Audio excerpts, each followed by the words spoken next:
Hello guys, welcome to my YouTube channel Panchnama of nursing with Aradhana. आइए आज हम nursing का टॉपिक देखते हैं, चेन ऑफ इन्फेक्शन। इसका इंट्रोडक्शन पहले देख लेते हैं। चेन ऑफ इन्फेक्शन, इन्फेक्शन का इंट्रोडक्शन हम पहले देखेंगे। What is infection? Infection is a term that refers specifically to any abnormal condition caused by a microbes such as bacteria, virus or parasites causing interference to some aspects of its function। इसका मतलब क्या है कि एक term है, infection एक term है जो रेफर करता है, क्या रेफर करता है? Specifically to any abnormal condition. एक एबनॉर्मल कंडीशन है उसको रेफर करता है जो कि कॉज्ड बाय होता है। किससे कॉज होता है? माइक्रोब्स, ठीक है, by microbes such as for example bacteria, viruses, parasite causing interference into some aspects of इस फंक्शन। यहाँ तक क्लियर है? ठीक है, will move to definition. Definition क्या कहते हैं? Infection is invasion. Invasion is something that enters forcefully, कहीं तो भी एंट्री होना माइक्रो ऑर्गेनिजम्स का, उसको बोलते हैं invasion of body tissue by disease causing agent, their multiplication and reaction of host tissue to infection agent and toxin they produce. Infection मतलब क्या है? Invasion, entry of body tissue by disease causing agent. एखादा disease causing agent से उसकी entry होना किस में? Body में। वहाँ पे वो मल्टीप्लाई करते हैं। क्यों मल्टीप्लाई करते हैं? ये आपकी अगर बॉडी है, इसमें एक एजेंट, अगर एक माइक्रोब या एक बैक्टीरिया अगर आता है, एंटर होता है, तो वो सक्षम नहीं रहता है या फिर कैपेबल नहीं रहता है कि पूरे बॉडी को वो कॉज करे इन्फेक्शन। वो क्या करेंगे? वहाँ पे जाके अपने बच्चे देगा, फैमिली प्रोड्यूस करेगा एंड इट कॉजेस मल्टीप्लिकेशन। वहाँ पे मल्टीप्लिकेशन होके वो पूरे बॉडी को घेर लेगा and it will cause infection. यहाँ तक क्लियर है? ठीक है। And reaction of host tissue to infection agent and toxin they produce. वहाँ पे जाके वो ग्रोथ करेंगे, रिएक्शन करेंगे होस्ट की बॉडी में और इन्फेक्शन कॉज करेंगे एंड दे प्रोड्यूस टॉक्सिन्स। ठीक है, ये जो डेफिनेशन है वो फ्रंटलाइन पब्लिकेशन से मैंने ली है। Next, if the infection disease is transmitted from one person to another person it is called contagious और कम्युनिकेबल डिसीज। अगर एखादा इन्फेक्शियस डिसीज है जो एक पर्सन से दूसरे पर्सन को ट्रांसफ़र होता है बाय कम्युनिकेबल, या फिर किसी होस्ट के द्वारा या फिर किसी मोड ऑफ ट्रांसमिशन के द्वारा। एक को फॉर एग्जांपल एक को सर्दी है तो उसकी बाजू में बैठने की वजह से आप लोगों को अगर सर्दी होती है या फिर कोई इन्फेक्शन आपको हो जाता है, लग जाता है, उसको ऐसे डिसीज़ को या फिर ऐसे इन्फेक्शन को हम कॉन्टेजियस और कम्युनिकेबल डिसीज़ कहा जाता है। ठीक है, chain of infection what is, जो मेन है हमारा टॉपिक आज का, चेन ऑफ इन्फेक्शन, उस पर हम आते हैं। It is describe the sequence of event. ये क्या है? सीक्वेंस ऑफ इवेंट है। सीक्वेंस ऑफ इवेंट मीन्स कुछ तो इंटरकनेक्टेड है, 1 से 2, 2 से 3, 3 से 4।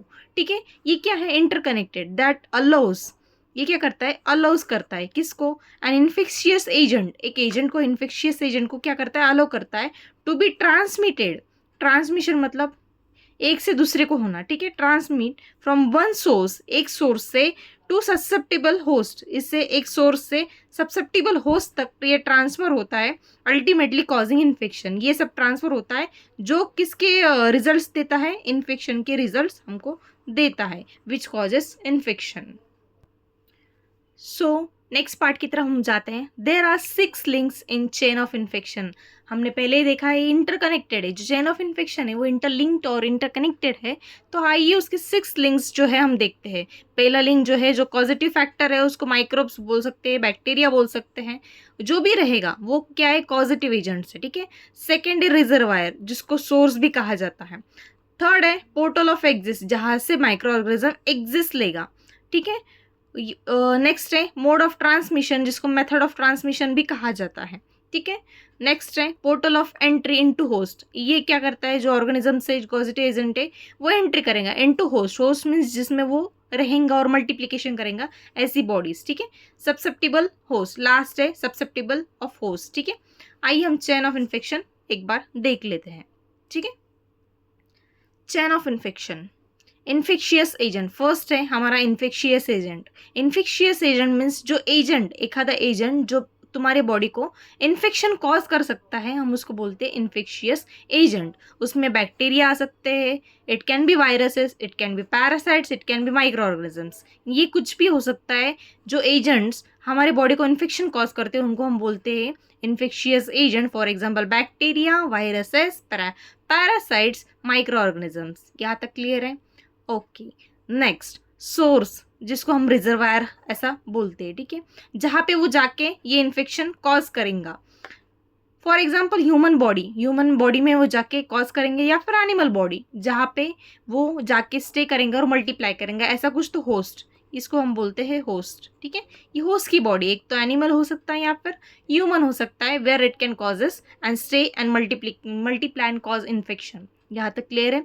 Okay. Next, portal of exist. अब यहाँ पे इन्फेक्शन हो गया, इन्फेक्शन की बैक्टीरिया, जो बैक्टीरिया थे, वायरसेस थे, अब वो एंटर हो चुके ह्यूमन बॉडी में। यहाँ पे वो मल्टीप्लाई होंगे, मल्टीप्लाई होने के बाद अभी वहाँ पे स्टे थोड़ी करेंगे, वो दूसरे को इन्फेक्शन कॉज करेंगे ना। तो यहाँ से बाय माउथ, फॉर एग्जाम्पल एखादा पर्सन है, ए नामक पर्सन है, जिस पर्सन को सर्दी खांसी जुकाम हुआ था, ठीक है, ये स्नीज करता है, स्नीज यानी छींकता है, ठीक है। तो ये छींकने के बाद जो बी वाला पर्सन जो उसके बाजू में बैठता है, वो बंदे को क्या होता है, इसके थ्रू, स्नीजिंग के थ्रू वो इन्फेक्शन या वो बैक्टीरिया ट्रांसफर होता है, ठीक है। कैसे होता है? स्नीजिंग के थ्रू। वो आउट हुआ ना उसकी बॉडी में किसके प्रेजेंट था? ए वाले बंदे के बॉडी में वो प्रेजेंट था, पर बाय स्नीजिंग वो आउट हो गया और बी वाले बंदे के बॉडी में वो एंटर हो गया बाय इनहेलेशन। इसको बोलते पोर्टल ऑफ एग्जिट, ठीक है। ये जो ह्यूमन बॉडी में जो वो वहाँ पे स्टे किया, मल्टीप्लिकेशन किया, ये होस्ट को उसने ऑलरेडी इन्फेक्टेड किया, अब वो एग्जिस्ट लेंगा। क्यों? क्योंकि जो बी वाले बॉडी है उसको भी इन्फेक्ट उसको करना है, ठीक है। अब portal of exist by respiratory tract, urinary tract, skin और ब्लड फ्लूइड्स, ठीक है। यहाँ से वो एग्जिस्ट करेगा। रेस्पिरेटरी ट्रैक में स्नीजिंग आया, कफिंग आया, ठीक है। यूरिनरी में यूरिन्स आए, तुम्हारे बॉडी फ्लूइड्स आए, ठीक है। वजाइनल डिस्चार्ज आया, पीनल डिस्चार्ज आया, ठीक है। स्किन स्वेट्स है, उसके बाद blood fluids like blood BT हम कनेक्ट करते हैं, ब्लड ट्रांसफ्यूजन वगैरह हम करते हैं, उसके थ्रू ये क्या करेगा, बॉडी से एग्जिस्ट लेगा, ठीक है। अब नेक्स्ट, मोड ऑफ ट्रांसमिशन यानी कोई माध्यम जिससे वो ट्रांसमिट हो रहा है, ठीक है। ऐसा कोई माध्यम जिससे एक पर्सन से, एक ए वाले बंदे से बी वाले बंदे तक वो ट्रांसमिट होगा, उसको हम बोलते हैं मोड ऑफ ट्रांसमिशन। ऑलरेडी अब ये एक माध्यम से ए से बी में जो ट्रांसफर होने वाला है उसको मोड ऑफ ट्रांसमिशन हम ऐसा बोलते हैं। फॉर एग्जाम्पल, ए वाले बंदे को खांसी थी, जुकाम था, ठीक है। अब बी वाले बंदे को वो हो चुका है, कैसे? स्नीजिंग से वगैरह। पर ये दो कॉन्टेक्स्ट से होता है, कि डायरेक्ट और इनडायरेक्ट मोड ऑफ ट्रांसमिशन दो इससे होता है, ठीक है। अब ये कैसे होगा? फॉर एग्जाम्पल, ए वाले बंदे को थी सर्दी जुकाम, ठीक है, एक आधा स्किन डिसीज था या कोई सर्दी जुकाम थी, उसने स्नीजिंग करते हुए, छींकते हुए अपना हाथ मुंह पे रखा, जो बैक्टीरिया बाहर आने वाले थे वो उसके हाथ पे स्टिक हो गए। उसने बी वाले बंदे से अभी हाथ मिलाया, हैंड शेक किया, तो उसके हैंड के थ्रू वो क्या हुआ, जर्म्स जो है ट्रांसफर हुए, ए बंदे से बी बंदे की तरफ वो ट्रांसफर हुए। वो मोड ऑफ ट्रांसमिशन कौन है फिर? हैंड है। जो माध्यम है, ए से बी में जो डिसीज ट्रांसफर हो रहा है या इन्फेक्शन ट्रांसमिट हो रहा है, उसका जो माध्यम है वो हैंड है, और वो उसको बोलते हैं हम मोड ऑफ ट्रांसमिशन, ठीक है। It can be airborne, it can be vehicle borne, it can be vector borne, और it can be contact such as hands, ठीक है। आगे हम देखते हैं इसको डिटेल्स में। नेक्स्ट है पोर्टल ऑफ एंट्री, जहाँ से माइक्रो ऑर्गेनिजम्स एंट्री करते हैं। यहाँ पे क्या किया? एग्जिट हुआ, इजंट इट? यहाँ से क्या हुआ? एग्जिट हुआ माइक्रो ऑर्गेनिज्म। अब वो हवा में या फिर कहीं और नहीं रहेंगे ना, in the presence of air, in the presence of moisture, या फिर in the presence of environment वो स्टे नहीं कर सकता। It requires a body, it requires a host to get multiply and get infected, ठीक है। उसकी प्रजाति या फिर उसकी ग्रोथ करने के लिए, मल्टीप्लिकेशन करने के लिए या इन्फेक्शन कॉज करने के लिए, अगर वो एग्जिट लेता है बॉडी से, तो उसको और एक बॉडी चाहिए एंट्री करने के लिए और ग्रोथ करने के लिए, ठीक है। अब वो एंट्री करेंगे, यहाँ से एग्जिस्ट ले लिया, यहाँ से ए बंदे से उसने एग्जिस्ट ले लिया, ठीक है। उसके बाद मोड ऑफ ट्रांसमिशन आया हैंड, ठीक है। अब वो बी बंदे में एंटर करेंगे, it is called portal of entry. यहाँ तक ठीक है? ठीक है। कैसे एंट्री करेगा? By inhalation. मैंने ऑलरेडी बोला है, अगर ये छींकता है, ए वाला बंदा छींकता है या फिर स्नीजिंग करता है या कफिंग करता है, तो बाय इनहेलेशन बी वाला जो बंदा उसकी बाजू में बैठता है वो इनहेल करता है, और वो बाय इनहेलेशन वो जो जर्म से, जो पोर्टल ऑफ एग्जिट से ए वाले ने एग्जिट करे थे, ए वाले बॉडी से एग्जिट हो गए थे, वो बी वाले बंदे के बॉडी में एंटर हो चुके हैं बाय इनहेलेशन। सेकेंड है स्किन कॉन्टैक्ट। स्किन कॉन्टैक्ट यानी स्वेट, ठीक है, डर्माटाइटिस से जो स्किन डिसीज है वो ट्रांसमिट होते हैं और एंटर करते हैं बाय स्किन, स्वेट ग्लैंड्स या किसी और माध्यम से, ठीक है। फिर body fluids, body fluids such as sexual activity, ठीक है, सीमेन जो है वो उससे, या फिर यूरिन्स, ये जो है ब्लड ट्रांसफ्यूजन, इससे एंटर करते हैं बॉडी में। अगर फॉर एग्जांपल ब्लड ट्रांसफ्यूजन, ए वाला बंदा जो है, फॉर एग्जांपल ए वाला बंदा है, उसको अगर HIV पॉजिटिव है, वो बंदा HIV पॉजिटिव है, अगर वो डोनेट कर रहा है ब्लड बी वाले को जो नॉर्मल केस है ऑफ HB, लो HB, ठीक है, इसको ब्लड रिक्वायर्ड है, वो मांग रहा है ए वाले से जिसको HIV पॉजिटिव है, उसने ब्लड डोनेट कर दिया, पर जो बी वाला था उसको HIV नहीं था, पर due to taking blood from a HIV positive उसको भी HIV हो चुका है या फिर होगा। It's called body fluid transfusion, जिससे ब्लड से हुआ और entry of HIV get infected to be person. यहाँ तक क्लियर है, ठीक है। नेक्स्ट है susceptible host. Susceptible host is nothing but जो पेशेंट प्रायरियर है या फिर प्रायोरिटी पे डिपेंड करते, जो इन्फेक्शन सबसे पहले, जिनको इन्फेक्शन सबसे पहले होगा और जो हाईलाइटेड है, हम बोलते हैं ना फर्स्ट लाइन वर्कर्स, ठीक है। क्यों बोलते हैं हम कि लाइक जो कोई भी अगर बीमारी आती है तो सबसे पहले फाइट करने वाले जो है वो मेडिकल टीम रहते हैं। तो same susceptible host is nothing but अगर कोई इन्फेक्शन आता है तो सबसे पहले प्रायोरिटी पे जो दो लोग रहते हैं, एक तो ओल्ड एज वाले और सेकेंड है चिल्ड्रंस और इन्फेंट्स जिनकी इम्यूनिटी लो रहती है, और थर्ड वाले जो इम्यूनोसप्रेसेंट है। आई हम यहाँ पे देखते content chronic patients with trauma, ठीक है, क्रॉनिक पेशेंट्स विथ ट्रॉमा, एक आधा बेड रिडन पेशेंट है या फिर क्रॉनिक पेशेंट है जो प्रोलॉन्ग टाइम से बेड रिडन है due to any surgery, disease या ट्रॉमा, उसको सबसे पहले होगा, ठीक है। सेकेंड इज सर्जरी, एक आधी ओपन हार्ट सर्जरी वगैरह हुई है आपकी या फिर कोई सर्जरी हुई है जिसके कारण इम्यूनिटी जो है आपकी सप्रेस रहती है या फिर कम रहती है, उसको हम सबसे पहले इन्फेक्शन उसको कॉज होगा ड्यू टू, क्योंकि ऑलरेडी उसको वुंड है सर्जरीज का, वो बॉडी हिल कर रही है और उसमें कोई तो इन्फेक्शन अभी न्यूली ऐड हो रहा है, तो वो टाइम अप लेगा या फिर वो प्रायर रहेगा इन्फेक्शन कॉज करने के लिए। And the last one is immunosuppressant. HIV is the best example of immunosuppressant, जिनमें जो है HIV के पेशेंट्स है इनमें इम्यूनिटी सप्रेसेंट रहते हैं। इसका मतलब जो पेशेंट HIV एड्स से सफ़र करते हैं उनको उनकी इम्यूनिटी इतनी स्ट्रांग नहीं रहती या फिर कैपेबल नहीं रहती है, और लो इम्यूनिटी के कारण जो भी डिसीज कंडीशन है वो उन पे सबसे पहले अटैक करता है। इसको बोलते हैं सब्सेप्टिबल होस्ट, जो प्रायरियर रहते इन्फेक्शन के। यहाँ तक क्लियर है? आइए हम नेक्स्ट पार्ट देखते हैं, ठीक है। एटियोलॉजिकल एजेंट या फिर कॉजेटिव एजेंट हम बोलते हैं जिसको, वो कौन है? इन्फेक्शियस एजेंट हम उसको सेकेंड वर्ड बोल सकते हैं। Parasites that lives in host, जो पैरासाइट है जो इन्फेक्शन कॉज करने वाले हैं उनको हम बोलते हैं एटियोलॉजिकल एजेंट और इन्फेक्शियस एजेंट। सेकेंड आता है रिजर्वायर कौन कौन से हो सकते हैं?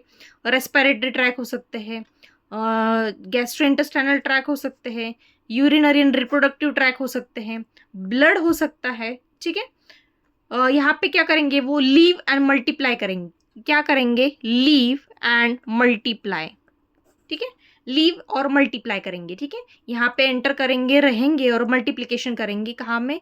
होस्ट में। Reservoir is called as host, जहाँ पे वो लीव करेंगे और ग्रो करेंगे, मल्टीप्लाई करेंगे, ठीक है। रेस्पिरेटरी ट्रैक है, गैस्ट्रोइंटेस्टाइनल ट्रैक है, यूरिनरी एंड रिप्रोडक्टिव ट्रैक है और ब्लड है, ठीक है। उसके बाद आता है पोर्टल ऑफ एग्जिट। अगर रेस्पिरेटरी ट्रैक रिजर्वायर जो है वो रेस्पिरेटरी ट्रैक है, तो रेस्पिरेटरी ट्रैक में पोर्टल ऑफ एग्जिट कहाँ से होगा? स्पूटम होगा, इनहेलेशन होगा, inhalation of air through nose, mouth, via sneezing, coughing, breathing और टॉकिंग, ठीक है। अगर रेस्पिरेटरी ट्रैक में इन्फेक्शन है वो वहाँ पे लीव कर रहा है और क्या मल्टीप्लिकेशन कर रहा है। फॉर एग्जाम्पल निमोनाइटिस है एम्फाइसीमा है, क्रॉनिक ब्रोंकाइटिस है, वो इन्फेक्शन अगर रेस्पिरेटरी ट्रैक में है, इन्फेक्शन अगर प्रेजेंट है रेस्पिरेटरी ट्रैक में, तो अगर बाहर पोर्टल ऑफ एग्जिट मीन्स बाहर गिरना, तो वो स्पूटम, स्पूटम यानी थूक वगैरह से तुम्हारे या कफ से बाहर गिरेगा। इनहेलेशन ऑफ एयर थ्रू, जो इनहेल करते हैं आप बाजू वाले के ए और बी बंदा मैंने बोला था, ठीक है। Inhalation of acceleration of air से वो बाहर गिरेंगे। ए बंदे को अगर सर्दी खांसी है या फिर रेस्पिरेटरी ट्रैक में उसके इन्फेक्शन प्रेजेंट है, तो उसने एक्सेल करा air, exhale in the sense throwing out CO2, ठीक है। उसके साथ साथ CO2 के साथ साथ क्या होगा, जो माइक्रो ऑर्गेनिजम्स है, बैक्टीरियाज है, वायरस है, वो क्या होंगे, आउट हो जाएंगे माउथ, नोज से, माउथ से। और वाई स्नीजिंग, स्नीजिंग यानी छींकना, ठीक है। कफिंग यानी कफ वगैरह, और ब्रीदिंग और टॉकिंग, ठीक है। ब्रीदिंग सांस वगैरह लेना या फिर छोड़ना, और टॉकिंग बाय बात करने के जरिए से वो क्या करेंगे, आउट होगा, ठीक है। नेक्स्ट आता है हमारा, अगर रिजर्वायर गैस्ट्रोइंटेस्टाइनल ट्रैक रहा, अगर इन्फेक्शन जो है वो पेशेंट या बॉडी और होस्ट के गैस्ट्रोइंटेस्टाइनल ट्रैक में प्रेजेंट है, तो बाहर कैसे आएगा, due by saliva, presence of saliva, saliva के थ्रू बाहर आ जाएगा, वॉमिटिंग के थ्रू बाहर आ जाएगा, एनस के थ्रू, जो स्टूल या फीसेस हम बोलते हैं, फीसेस के थ्रू आ जाएगा, ड्रेन ट्यूब्स, जिसमें सर्जरीज के टाइम हम ड्रेन वगैरह करते हैं, वो ट्यूब्स के थ्रू बाहर आ जाएगा, नेजोगैस्ट्रिक ट्यूब जो फीडिंग ट्यूब है हम उससे बाहर आ जाएगा, ठीक है। ये अगर गैस्ट्रोइंटेस्टाइनल ट्रैक अगर रिजर्वायर है जहाँ इन्फेक्शन जो है गैस्ट्रिक ट्रैक में प्रेजेंट है, तो इसके जरिए वो बाहर आ सकता है, ठीक है। नेक्स्ट है हमारा रिजर्वायर जो है, जो होस्ट है जहाँ पे लीव एंड मल्टीप्लाई करते हैं, वो अगर प्रेजेंट है यूरिनरी और रिप्रोडक्टिव ट्रैक में, तो कहाँ से कैसे बाहर आएंगे, पोर्टल ऑफ एग्जिट कैसे लेंगे, यूरिन से लेंगे, सेक्सुअल कॉन्टैक्ट से लेंगे, सीमेन से लेंगे, वजाइनल बर्थ से लेंगे, और वजाना, वजाना जो डिस्चार्ज वगैरह प्रेजेंट है आपका, वहाँ से वो एग्जिट लेंगे। सीमेन से एग्जिट ले सकते हैं, वजाइनल बर्थ से वो एग्जिट ले सकते हैं, जिसको हम नॉर्मल चाइल्ड डिलीवरी भी कहा जाता है या लेबर कहा जाता है, ठीक है। और नेक्स्ट यूरिन, यूरिन के थ्रू एग्जिट लेंगे, सेक्सुअल कॉन्टैक्ट, सीमेन और वजाना सेक्सुअल कॉन्टैक्ट, ठीक है, इसके थ्रू वो बाहर आ जाएंगे। फॉर एग्जाम्पल, एखादा बंदा है ए, हस्बैंड है ए और वाइफ है बी, इनके बीच सेक्सुअल कॉन्टैक्ट हुआ और यहाँ पे हस्बैंड है HIV positive, due to semen and sexual contact वो वाइफ जो है वो भी HIV पॉजिटिव आ जाएंगी due to sexual contact. Portal of exit कहाँ से लिया, फ्रॉम हस्बैंड टू वाइफ, ये कॉन्टैक्ट फ्रॉम एग्जिट कहाँ से लिया, portal of exit from husband, और कहा गया वाइफ में, एंट्री कहाँ लिया, वाइफ में, ठीक है, किसने, HIV ने, ठीक है। नेक्स्ट है आपका ब्लड, ब्लड अगर रिजर्वायर है, ब्लड में कोई ऑर्गेनिज्म लीव करता है, मल्टीप्लाई करता है और स्टे करता है, तो ब्लड के थ्रू बाहर आ जाएगा। BT connection, BT is nothing but blood transfusion, उसके थ्रू वो बाहर आ जाएगा, ब्लड डोनर हो रिसीवर हो, उसके थ्रू वो बाहर आ जाएगा, ठीक है। कंटेमिनेटेड नीडल्स, ठीक है, एखादे पर्सन को आप HIV एड्स वाले पेशेंट को आप लगाते हो IVs वगैरह, या फिर कोई नीडल प्रिक करते हो और वो प्रिक आपको भी होती है नीडल यूज़ के बाद, तो वो नीडल पे ब्लड कंटेन होता है जो आपकी बॉडी में एंटर करता है, अगर वो पर्सन इन्फेक्टेड है तो आप भी इन्फेक्टेड हो जाओगे ड्यू टू उसकी ब्लड, ठीक है। या कहाँ से एग्जिट लिया उसने, उसकी बॉडी से नीडल पे एग्जिट लिया और आपकी बॉडी में एंटर हो चुका है वो, अगर नीडल आपको प्रिक होती है तो, ठीक है। वुंड्स, वुंड्स यानी कट्स वगैरह, किचन में काम करते वक्त या फिर कोई काम करते वक्त आपके बॉडी को कोई वुंड होता है, कट लगता है, तो वो पेशेंट को ऑपरेट करते समय या फिर पेशेंट की केयर करते समय अगर वो इन्फेक्टेड है, तो वो बॉडी के कट्स थ्रू या फिर वुंड्स थ्रू एंटर करता है हमारे बॉडी में, ठीक है, या फिर बाहर गिरता है। फॉर एग्जांपल आपको लगी है कहाँ पे, तो और वहाँ से ब्लड बाहर जा रहा है या फिर कोई बॉडी फ्लूइड बाहर जा रहा है, तो उसकी वजह से जो इन्फेक्शन था वो भी उसके साथ ब्लड के साथ या वुंड के साथ बाहर जा रहा है, ठीक है। ये है वुंड के एग्जाम्पल्स। नेक्स्ट है हमारा cotton, blood cotton, blood cotton is nothing but blood cotton and dressing. अगर आपका एक्सीडेंट होता है या फिर कोई बंदे ABCD बंदे का एक्सीडेंट होता है, तो हम क्या करते हैं, उसकी ड्रेसिंग करते हैं, मलहम पट्टी करते हैं, तो जो उसकी ब्लीडिंग हो रही है उसको स्टॉप करने के लिए हम गॉस्पेज या फिर कॉटन यूज़ करते हैं प्रेशर से अप्लाई करके, ताकि वो ब्लीडिंग स्टॉप हो, और ड्रेसिंग करने के लिए हम कॉटन का यूज़ वगैरह करते हैं।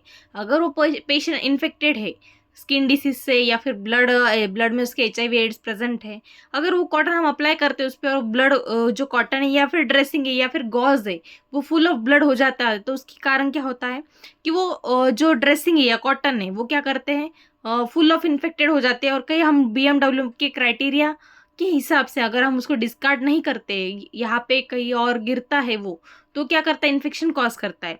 पर यहाँ पे क्या है, पोर्टल ऑफ एग्जिस कहाँ से लेंगे आप, ब्लड से, ठीक है। ब्लड कहाँ से निकला था, वुंड से निकला था, ठीक है। फिर पर ड्रेसिंग करते वक्त वो कहाँ पे पहुंचा, कॉटन के जरिए कॉटन पे पहुंचा, या फिर ड्रेसिंग पैड्स या फिर ड्रेसिंग कॉज पे एग्जिट लिया उसने, और बाकी के पेशेंट को या फिर बाकी के सराउंडिंग को वो अफेक्ट कर रहा है। द नेक्स्ट है हमारा mode of transmission after micro organisms leave the source. अब यहाँ पे पोर्टल ऑफ एग्जिट हो गया, तो माइक्रो ऑर्गेनिजम्स ने क्या किया, लीव द सोर्स, ठीक है, सोर्स को अभी लीव कर दिया, और रिजर्वायर को भी छोड़ दिया, पोर्टल एग्जिट ले लिया, ठीक है। It requires mean of transfer to react person और host through a portal of entry. अब ये क्या बोल रहा है, ये सेंटेंस क्या बोल रहा है, इट रिक्वायर्स, ठीक है, mean of transport, mean of means mode of transport, ठीक है, उसको कोई जरिया चाहिए टू रिएक्ट विथ पर्सन, एक पर्सन की बॉडी में रिएक्ट करने के लिए और होस्ट की बॉडी में जाने के लिए थ्रू पोर्टल ऑफ एंट्री, उसको कोई माध्यम चाहिए जिसको हम मोड ऑफ ट्रांसमिशन ऐसे बोलते हैं, ठीक है। क्लियर है, ठीक है। मेथड ऑफ ट्रांसमिशन या फिर मोड ऑफ ट्रांसमिशन 3 टाइप में डिवाइड होते हैं। 1 direct transmission, second indirect transmission, third है हमारा एयरबॉर्न ट्रांसमिशन, ठीक है। फर्स्ट क्या था, डायरेक्ट, सेकेंड क्या था, इनडायरेक्ट, और थर्ड क्या, एयरबॉर्न, ठीक है। Direct transmission means from person to person, direct transmit होने वाला डिसीज, उसको बोलते हैं हम डायरेक्ट ट्रांसमिशन, जिसमें कोई जरिया नहीं होगा, from one person to directly second person जो ट्रांसमिट होगा डिसीज, उसको बोलते हैं हम direct transmission. For example, A वाला बंदा है और बी वाला बंदा है, ठीक है, इसको स्नीजिंग हुआ था, कफिंग हुआ था, कोल्ड फ्लू हुआ था, इसने स्नीज किया, छीका खांसा, तो उसको डायरेक्टली वो इनहेलेशन के थ्रू बी में गया, तो उसको बोलते हैं हम डायरेक्ट ट्रांसमिशन। क्लियर है, ठीक है। इनडायरेक्ट ट्रांसमिशन, अब इनडायरेक्ट ट्रांसमिशन ए और बी सेम लेंगे हम, इसको सर्दी जुकाम था ए वाले को, वो बी वाले के बाजू में जाके बैठा, पर ए वाले ने खांसते वक्त या फिर स्नीजिंग करते वक्त अपने मुंह पे हाथ रखा या फिर एक आधी हैंकी रखी, वो हैंकी और वो हैंडशेक बी वाले ने ए वाले के साथ किया, या फिर बी वाले ने ए वाले की हैंकी यूज़ किया, या फिर जो भी इन्फेक्टेड सामान था उसका यूज़ किया, उसको बोलते हैं हम, और जिसके कारण वो बी वाला इन्फेक्टेड हुआ उसको बोलते हैं हम इनडायरेक्ट ट्रांसमिशन। इसमें एक जरिया है, कौन, हैंकरचीफ, हैंड शेकिंग, इसमें जरिया है, फ्रॉम ए टू बी जो इन्फेक्शन ट्रांसमिट हुआ उसको हम एक वाया इनडायरेक्ट ट्रांसमिशन हम ट्रांसमिट कर रहे हैं, ठीक है। हैंकरचीफ हुआ या फिर उसका हैंड शेकिंग हुआ, उसके जरिए वो ट्रांसमिट है, उसको बोलते हैं हम इनडायरेक्ट ट्रांसमिशन, ठीक है। The last one is airborne transmission, जो एयर में बोलता है, ठीक है, एयर में होता है, जो एयरबॉर्न है उसको एयरबॉर्न ट्रांसमिशन बोलते हैं। हवा में हम बोलते हैं ना वायरल चालू है ड्यू टू एयर, ठीक है, इन्वायरमेंट के जरिए जो स्प्रेड होता है या ट्रांसमिट होता है उसको हम बोलते हैं एयरबॉर्न ट्रांसमिशन, ठीक है। अब इनडायरेक्ट ट्रांसमिशन के 2 टाइप्स है, ठीक है, एक व्हीकल बॉर्न ट्रांसमिशन और एक वेक्टर बॉर्न ट्रांसमिशन।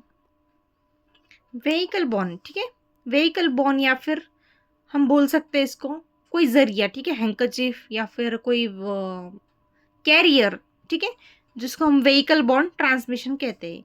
अब नेक्स्ट है वेक्टर बॉर्न। वेक्टर बॉर्न यानी यहाँ पे चींटी हो सकती है, फ्लाइज हो सकते हैं, या फिर कोई वेक्टर, ठीक है, जो एक पर्सन से, ए वाले पर्सन से बी वाले पर्सन को ट्रांसमिट कर रहा है बाय वेक्टर, ठीक है। फ्लाइज वगैरह मॉस्किटोज है, फ्लाइज है, ठीक है। मॉस्किटो क्या करते हैं, ए वाले बंदे का खून चूसते हैं जिसको HIV एड्स था, और वो बी वाले बंदे का भी खून चूसते हैं, जिसके कारण उसकी बाइट से या फिर डंग से क्या होता है, बी वाले को इन्फेक्शन होता है HIV एड्स का, ठीक है। ये क्या है, vector borne, it is a example, ये एग्जाम्पल है वेक्टर बॉर्न का, ठीक है। यहाँ तक क्लियर है वेक्टर बॉर्न और व्हीकल बॉर्न। आइए लास्ट पार्ट की तरफ हम चलते हैं, portal of entry to susceptible host, ठीक है। अब एग्जिट ले लिया, एंट्री तो करना पड़ेगा भाई, ठीक है। अब कैसे, before a person can become infected micro organism must enter the body, ठीक है। इन्फेक्शन होने से पहले माइक्रो ऑर्गेनिज्म एंटर होना ज़रूरी है। अगर माइक्रो ऑर्गेनिज्म एंटर ही नहीं करेंगे, वायरस बैक्टीरिया एंटर ही नहीं करेंगे, तो तुम्हारी बॉडी बीमार गिरेगी क्या, इन्फेक्शन होगा क्या आपको, नहीं। तो before becoming a person can become infected, infection होने से पहले, इन्फेक्टेड होने से पहले माइक्रो ऑर्गेनिज्म का एंट्री लेना या फिर एंट्री करना ये ज़रूरी है, ठीक है। नेक्स्ट पॉइंट क्या है, micro organism can enter the body through the same route they use to leave the body such as respiratory tract, urinary tract, ठीक है। ये पॉइंट क्या बोल रहा है, अगर माइक्रो ऑर्गेनिज्म जहाँ से एग्जिट लेते हैं, ठीक है, रेस्पिरेटरी ट्रैक से एग्जिट लिया बाय स्नीजिंग कफिंग, वहीं से दूसरे पर्सन में भी एंटर कर सकते हैं। फॉर एग्जाम्पल ए और बी, सेम एग्जाम्पल, ठीक है। ए वाले को सर्दी खांसी था, ठीक है, उसने कफिंग और स्नीजिंग कहाँ से किया, रेस्पिरेटरी ट्रैक रिलेटेड ही किया ना। स्नीजिंग और कफिंग कहाँ से होता है, रिफ्लेक्स, या फिर कहाँ से एग्जिट होता है, बाय रेस्पिरेटरी ट्रैक। पर इनहेलेशन जो बी वाले ने इनहेल किया, जो सर्दी खांसी का जो बीमारी था, वायरस था या फिर बैक्टीरिया था, माइक्रो ऑर्गेनिज्म थे, वो बाय इनहेलेशन, इनहेलेशन इज कहाँ से, रेस्पिरेटरी, ठीक है। ये भी रेस्पिरेटरी, ये भी रेस्पिरेटरी, कफिंग स्नीजिंग भी आउट हुआ, portal of exit by respiratory, पर बी वाले ने इनहेल किया वो भी रेस्पिरेटरी से, ठीक है। इनका मतलब क्या है, अगर एग्जिट वहां से लेते हैं तो एंट्री भी वहां से हो सकती है, किसकी, इन्फेक्शन या फिर माइक्रो ऑर्गेनिज्म की, ठीक है। नेक्स्ट पॉइंट क्या है, susceptible host is a person who is at risk for infection, ठीक है। इसका एग्जांपल है ओल्ड एज, ठीक है। इसका मतलब क्या है, जो रिस्क पे है, सबसे प्रायोरियर रिस्क पे है, जो नाजुक है, जिनको इन्फेक्शन जल्द से जल्द हो सकता है, ऐसे पर्सन को हम सब्सेप्टिबल होस्ट कहते हैं, ठीक है। ओल्ड एज क्यों, इनकी इम्यूनिटी स्ट्रांग नहीं रहती है, वीकन रहते हैं ये, जिसकी वजह से ये सबसे पहले और सबसे प्रायोरियर रहते हैं इन्फेक्शन की। सेकेंड, इन्फांट्स की क्यों, क्योंकि इनकी इम्यूनिटी सिस्टम डेवलप नहीं रहती है, इसकी वजह से ये हायर और प्रायोरियर रिस्क पर रहते हैं, ठीक है। और the last one is immunosuppression, जो HIV एड्स में रहते हैं, जिनको HIV एड्स रहता है उनकी इम्यूनिटी जो है टोटली डाउन रहती है, ठीक है, उनको इम्यूनोसप्रेशन पेशेंट्स कहा जाता है, जिनकी इम्यूनिटी और इम्यून सिस्टम डाउन रहती है, सप्रेस रहती है, उनको इम्यून सिस्टम सप्रेशन पेशेंट कहा जाता है, वो भी सब्सेप्टिबल होस्ट रहते हैं, ठीक है, जो प्रायोरियर रहते हैं। And the last part, factor affecting susceptibility of infection, ठीक है। अब लास्ट पार्ट में हम देखते हैं जो फैक्टर्स अफेक्ट करते किसको, सब्सेप्टिबिलिटी ऑफ इन्फेक्शन को हम देखते हैं। फर्स्ट है हमारा एज, ठीक है। एज, कौन सा एज, हमने ऑलरेडी देखा है ओल्ड एज, ठीक है, ओल्ड एज और इन्फेंट्स, ठीक है। ओल्ड एज जिनकी इम्यूनिटी सिस्टम डाउन रहती है या फिर लो रहती है, ऐसे पेशेंट्स या फिर जिनकी एज कम रहती है, ठीक है, वो एक तो हायर ओल्ड एज वाले या फिर इन्फेंट्स वाले, इन दोनों में ही वो फैक्टर अफेक्ट करता है किसको, जो प्रायोरियर है, किसके, इन्फेक्शन की, ठीक है। ऐसे दो ही है, जो जिनकी एज ज़्यादा है, 60+ है, और जो 10 ईयर्स से डाउन है, ठीक है, ऐसे पर्सन सबसे पहले अफेक्ट होते हैं, ठीक है। सेकेंड है हमारा न्यूट्रिशनल स्टेटस यानी जो पुअर न्यूट्रिशन के साथ है और जो ओबेसिटी के साथ है, ठीक है। पुअर न्यूट्रिशन यानी माल न्यूट्रिश, ठीक है, जिनके पास खाने पीने के लिए कुछ नहीं होता है, जो पुअर्टी से गुजर रहे हैं, ठीक है, गरीबी से, अच्छा खाना नहीं है, प्रोटीन फैट्स उनको इनटेक कम है, ठीक है, ऐसे पेशेंट जो है वो क्या होते हैं, सब्सेप्टिबल रहते हैं इन्फेक्शन के लिए।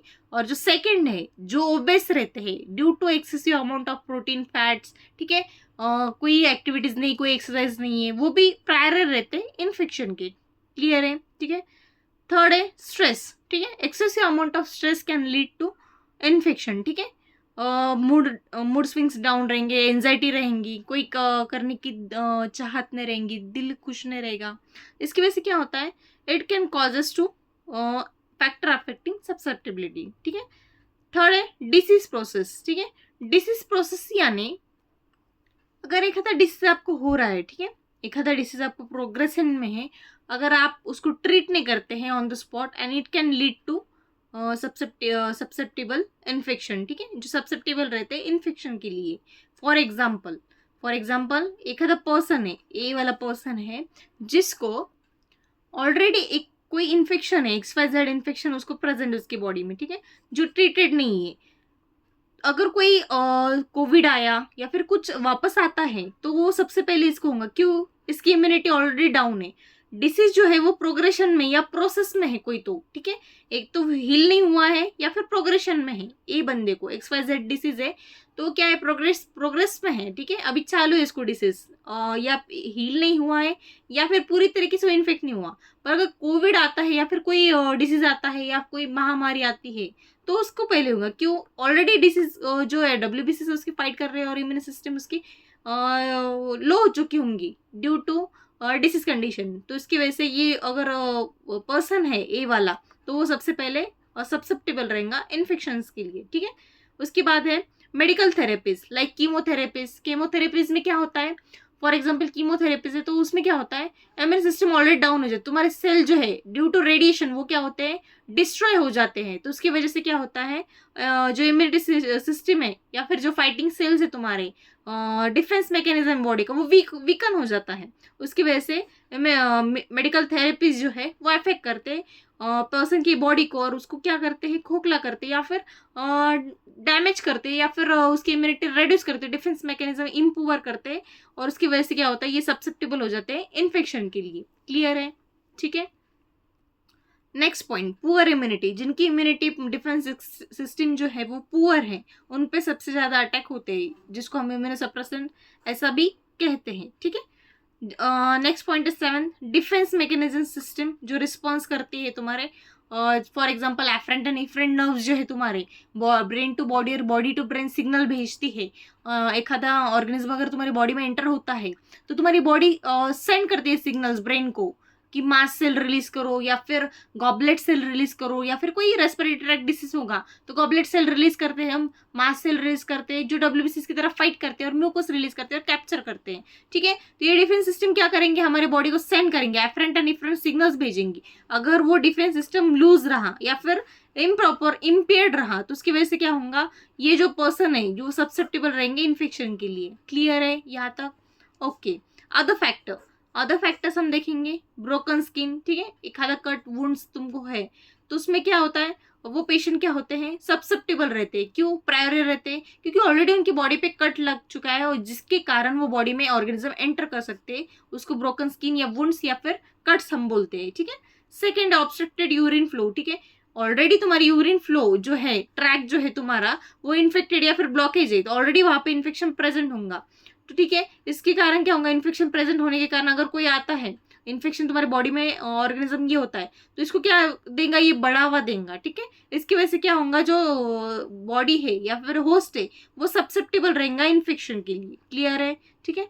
रेड्यूस HB लेवल, जिसको हम हीमोग्लोबिन कहते हैं। ब्लड अगर खून कम रहा तो क्या होगा, HB कम रहा तो क्या होगा, फाइट करने के लिए या फिर बॉडी रिस्पॉन्स करने के लिए कम ये करती है और वो सब्सेप्टेबल रहेंगे इन्फेक्शन के लिए। उसके बाद है फोर्थ पॉइंट, जो WBC है वो क्या किस लिए जाना जाता है, डिफेंस मैकेनिज्म के लिए जाने जाते हैं, ठीक है।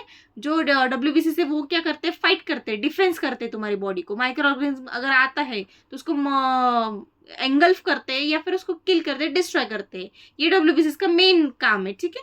अगर यही कम रह गए तुम्हारे बॉडी में, अगर WBC कम है तो क्या होगा, तुम्हारी बॉडी फाइट कर सकेंगे क्या, नहीं। It can cause and the person who is having low WBC can be susceptible to the infection, ठीक है। उसके बाद क्या है, fifth point, loss of ability to secrete hydrochloric acid in the stomach.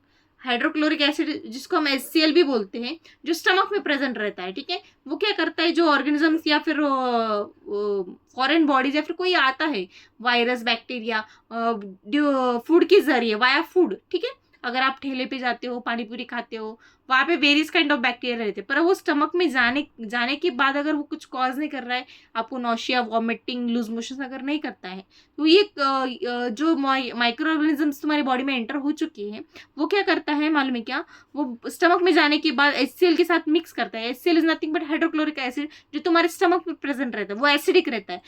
वो एसिड तुम्हारे स्टमक में आने वाले हर एक बैक्टीरिया, हर एक वायरसेस को किल करता है, डिस्ट्रॉय करता है। अगर इसकी लेवल HCl की लेवल जो है तुम्हारे स्टमक में, एसिड की लेवल जो है वो कम अगर हुई, डिक्रीज हुई, उसके कारण क्या होता है, इन्फेक्शन ज़्यादा बढ़ जाता है। क्योंकि अगर एसिड ही नहीं है तो किल कौन करेंगे गैस्ट्रिक में, इसकी वजह से इन्फेक्शन के लिए ये पर्सन प्रायोरिटी रहते हैं। आई होप ये वीडियो आपके लिए नॉलेजफुल रहेगा। और सफिशिएंट कंटेंट के साथ नेक्स्ट वीडियो में अपलोड करने की कोशिश करूँगी। तब तक के लिए लाइक करें, शेयर करें और अपना ख्याल रखें। Thanks a lot, bye.